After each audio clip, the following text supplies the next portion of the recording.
পোনা, আজি মই ধুনীয়া সাধু এটা ক'ম দেই। সাধুটোৰ নাম হ'ল শহাপহু আৰু কাছ।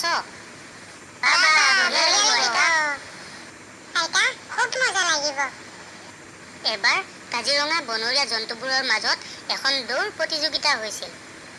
হাতী, গড়, বাঘ, ভালুক, হৰিণ আদিয়ে প্ৰতিযোগিতাত যোগদান কৰিছিল।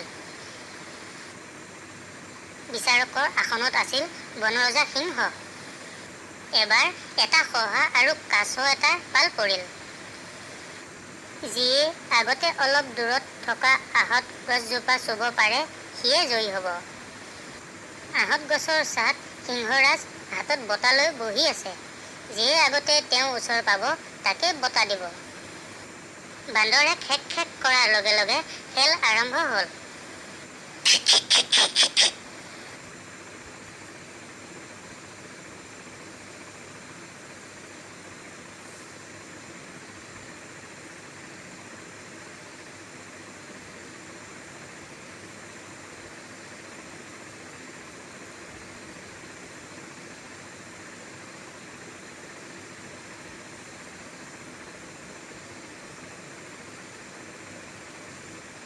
একেদৌৰে শহাই বহু দূৰ আগুৱালে। পাছলৈ চাই দেখে কাছই আহিবই পৰা নাই।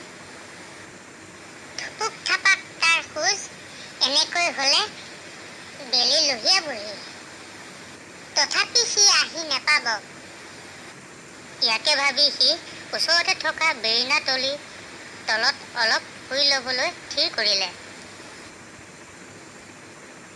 সেইদিনা বৰ গৰম। লাহে লাহে এচাটি বতাহ আহিল। বতাহ লাগি শহাৰ টোপনি আহিল।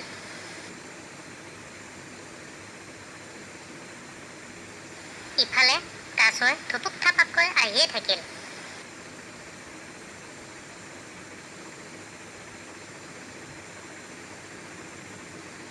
তাৰ জিৰাবলৈ আহৰি নাই।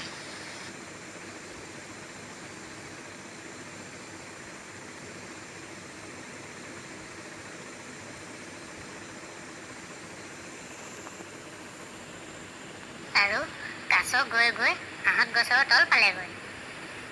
এনেতে শহাৰ ঘুমতি ভাগিল। সি সবজকৈ চকু মোহাৰি দৌৰিবলৈ ধৰিলে। পিছে কামত নাহিল। কাছই ইতিমধ্যে বনৰজাৰ পৰা বঁটা লাভ কৰিলেই। শুনাকণহঁত, এতিয়া সাধুটো শুনি কেনেকুৱা পালা? ভাল লাগিল নে?